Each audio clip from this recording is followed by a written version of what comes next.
Let's talk about Thursday Night Football for a bit. Seahawks win this one 23-20 in Arizona. The top 5 graded players that we had for Seattle in that game: linebacker Ernest Jones with an 87.1, wide receiver Jackson Smith-Njigba an 85.9, cornerback Devon Witherspoon 78.1, all over the field. I'll get to that more in a second. Running back Zach Charbonnet a 72.8, and then offensive tackle Abraham Lucas rounding it out with a 72.0. Quarterback Sam Darnold in this one a 73.6. And then for the Arizona Cardinals, their cornerback Keitrell Clark at the top of the list with an 82.7. Defensive tackle Dalvin Tomlinson next with an 82.7 as well. Defensive tackle Calais Campbell, the ageless one, with a 75.3. Edge rusher Zaven Collins a 72.5. And then center Yalda Froholt with a 72.5. Kyler Murray a 52.5 in this one. Stat that told the story, Dalton. So I think the Seahawks just kind of keep chugging along because they have an identity, right? They're going to play solid defense. They got the zone run game going a little bit with Kenneth Walker and Zach Charbonnet, and Sam Darnold's playing fantastic football. I'm going to do a film breakdown on him later in the week as well. But love it. The Seahawks have an identity. Fantastic. That's why they're winning ball games. That's why they're 3-1. Very close to 4-0. I don't think we're talking enough about how close the Seahawks are to 4-0 because they were about 15 yards from it. The Cardinals, the identity's kind of lost right now. Last year, well, they're just inconsistent, right? They don't know what they want to be. On the games that Kyler's good, Marvin Harrison Jr. is bad. And the games that Trey McBride's good, Kyler's bad. And the games that the passing game is good, the running game is bad. Like I feel like there's not a lot of games where things go right for the Cardinals. Okay, but take the run game right there. That's right where I'm going. Okay. If it's bad because of poor execution or a lack of talent somewhere on your team, that's one thing. Now losing James Conner is not good. Obviously, love doesn't that. help. And one of them was a swing pass to Greg Dortch that was a backwards pass, lateral, whatever.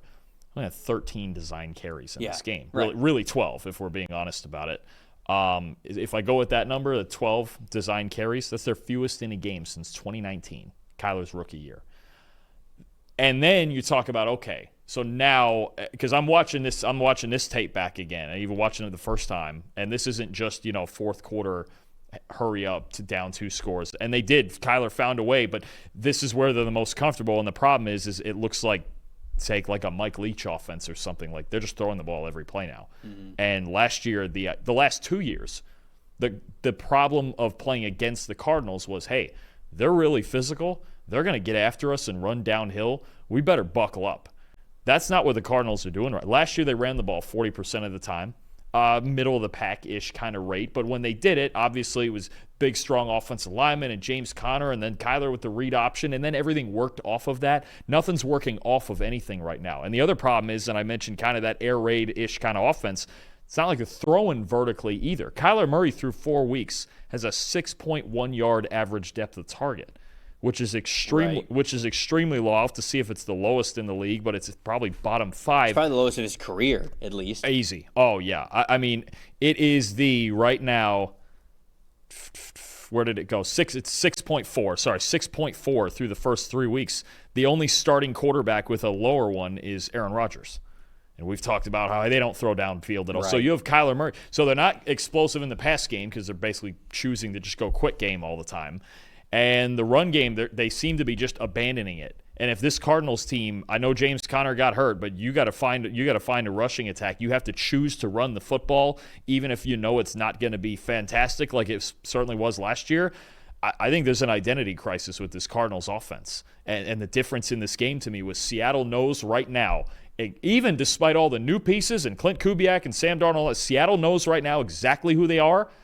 And the Cardinals offensively, They don't.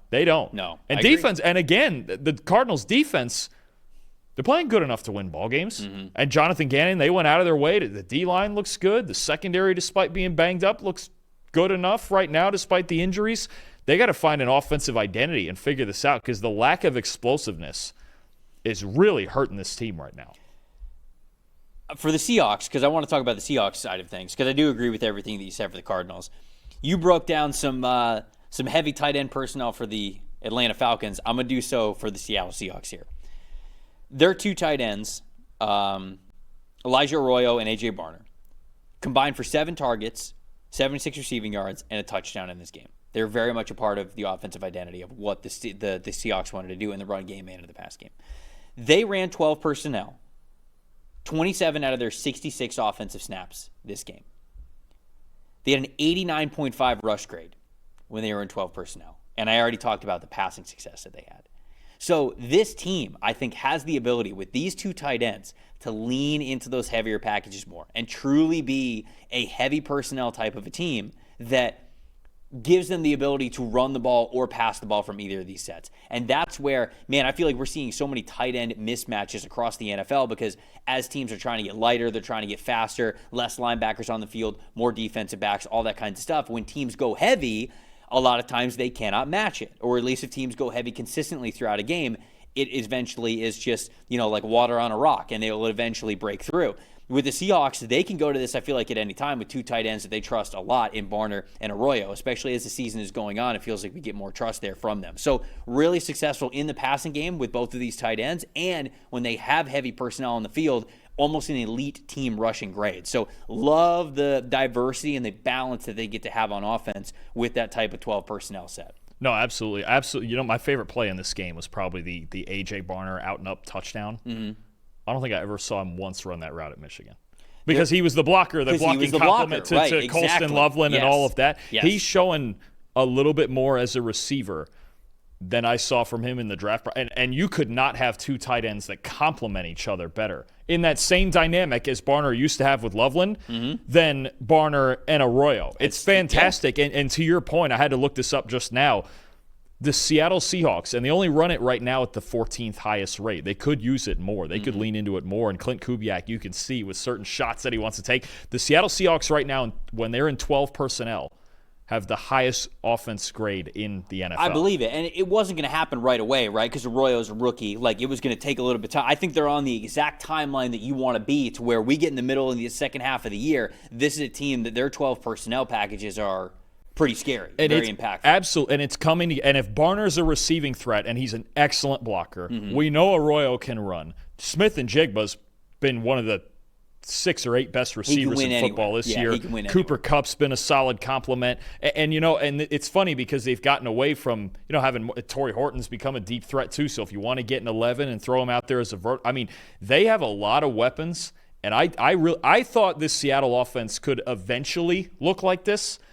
I didn't think they would do it this early, and Clint Kubiak is only starting to find the right mix of guys in any given situation. This is a lot of fun to watch. And then at the center of it all, I'm going to break it down further later this week. Sam Darnold, 4 weeks into it, he is the 3rd highest graded quarterback. It's Marcus Mariota, of course, and Dak Prescott is ahead of him by a microscope. Sam Darnold's been fantastic. Yes, he has. And again, the familiarity with Kubiak. And then all he has to do is adjust the personnel. You look at Sam Darnold and the confidence he's playing with. I think the stat for me that tells it the most with Darnold, the 5th fastest average time to throw in the league. Last year, he was up around 3.1 seconds. Right. He's at 2.56 right. He's clicking the decisiveness, it's not a new system for him. Everyone thinks, new team, new system. It's not a new system for Sam Darnold. It's the same thing. He had Kubiak as his QB's coach in San Fran. It's basically the same system he ran with Kevin O'Connell, and you can see the same exact concepts in the passing game. This is why this was so I just didn't think it would work this well this early. I thought it would take a month and a half before they got to this point. And it was like, okay, we figured it out. The fact that it's this soon, we're going to talk about the Rams a lot. They're super talented. Seattle's in this NFC West race. 1,000% they are. Yes, absolutely. Absolutely they are. And I knew that was going to be the case for this team, especially if everybody stayed healthy, because I think they were always poised to be a team that got better as the year went on, in my opinion, because they had some pieces. Yeah, I'll talk about one in a second. Devon Witherspoon, he was my most impressive in this game. Good to see him back. 78.1 overall grade, 76.1 run defense grade, 93.0 pass rush grade, led the team in total tackles, had 53 snaps from the slot, had 3 as a defensive lineman, 4 in the box. Dalton, they play Devon Witherspoon in the slot not just because he's a great cover corner, but also because they can move him anywhere. When you play, this is the argument that I had for Cooper DeJean and why he was a top 10 player in the class for me, and why some people were like, well, if he can't play as an outside corner, is he really that valuable for you? If he can tackle and cover the way that Cooper DeJean can with his ball skills, that is valuable for you. Devon Witherspoon's the same way. I had him as a top 5 player in his draft class, and the reason why is because he's 180 pounds, and this dude can hit. Dalton, they have him lined up as the will linebacker sometimes. They have him lined up as a true linebacker at 180 pounds because he can hit. Because he will fly to the ball and he will tackle your ass. So not only am I encouraged by what I'm seeing with Devon Witherspoon, when Nicky Manwari gets back and he's healthy, this is the role that I thought, look, I wasn't the biggest fan of Manwari when he was coming out. I think consensus had him somewhere around like the 30s on the draft grade. I think I had him like in the 60s. And the reason why is because I always felt like Nicky Manwari, not that he wasn't supremely talented, very athletically gifted, but I felt as though his landing spot was going to mean a lot towards his success in the NFL. And when he got drafted by the Seahawks, I was like, nah, we're good, actually.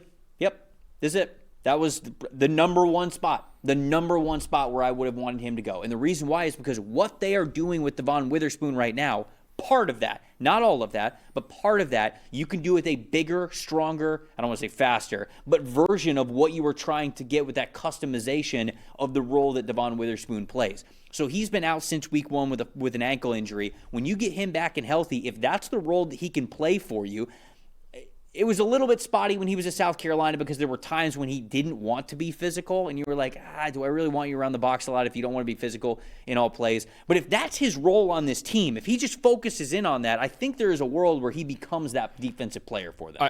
So I get really encouraged about what the Seattle team is on offense and on defense the further we go in this season. Absolutely. They're so well coached, and I think one thing, Witherspoon, I was just going to say, linebacker soul in a cornerback's body. Yeah. Just unreal aggression, and he's been like that since he was at Illinois. One thing that we've talked a lot about offensive personnel usage, even with this team. You talk about this with Manwari, and I think the Kansas City Chiefs do a great job of it with all the pieces they have in there. So think about guys like Jaden Hicks and Shamari Connor in that secondary, right? You could have a similar vibe where, again, you're in base. You might only have 2 true linebackers, but if you're in, say, your base defense with Kobe Bryant, with Julian Love at safety, and then Nicky Manwari, say, as that third linebacker, and Witherspoon and Woolen outside, or you can get small, you could even pull Manwari off the field, and then go Witherspoon in there, and you still have a run-pass defender in that inside spot, third slot, and then you go with Josh Jobe or somebody outside with Woolen, and you're still good with those, especially him and, Darion Kendrick playing well as well for this team. You have options. And what they're able to do, especially with Witherspoon back, and then when Manwari gets back, is match any offensive person. Even if a team wants to get in 12 and get heavy on them, hey, we're not small. We got this big freaking strong safety. We can move Devin outside like the Chiefs do with Trent McDuffie. That flexibility that Mike McDonald has with their defense, that makes them super dangerous. I'm with you when Manwari gets back too and in a groove. This back seven's about to turn into like an amoeba. Yeah. It's just going to be anything it wants to be at any time. A lot of potential. Most disappointing for you. Most disappointing for me was Marvin Harrison Jr. I know he had a great second half. You can't have the first half. Like, you're on this team to be the wide receiver one. He's got to be that player for them. I understand that, like, there's going to be times when it's a little bit up and down, but, like, the floor for Marvin Harrison Jr. is too low right now. It has to be so much higher. What they can expect from him every single week has to be so much higher, so he is still a disappointing player to me. What about you? I'll go most impressive real quick. Is this another great player that we haven't mentioned? Ernest Jones there at middle linebacker. What a trade pickup he's been since last year. Truly. And in this game, 80 run defense grade, 79.5 coverage grade. He was flying all over the field, had an interception off the Harrison drop. He was the one who caught the interception off of the Harrison drop on the slant. He chased down Kyler Murray, was credited with a sack. Ernest Jones has been fantastic at linebacker, surrounded by some young players. And I just think for most disappointing, I think Drew Petzing is in the spotlight right now, the Cardinals offense squad. I think there's going to be a microscope on him the next couple weeks. Look, there's been some adversity. Again, James Conner's hurt. Things haven't gone great through 4 weeks, and we saw them not go all that great against the Panthers and Saints earlier. There's going to be a spotlight right now on how Drew Petzing can create offense with some of the adversity that they're dealing with right now. Yeah, no doubt. No doubt about that.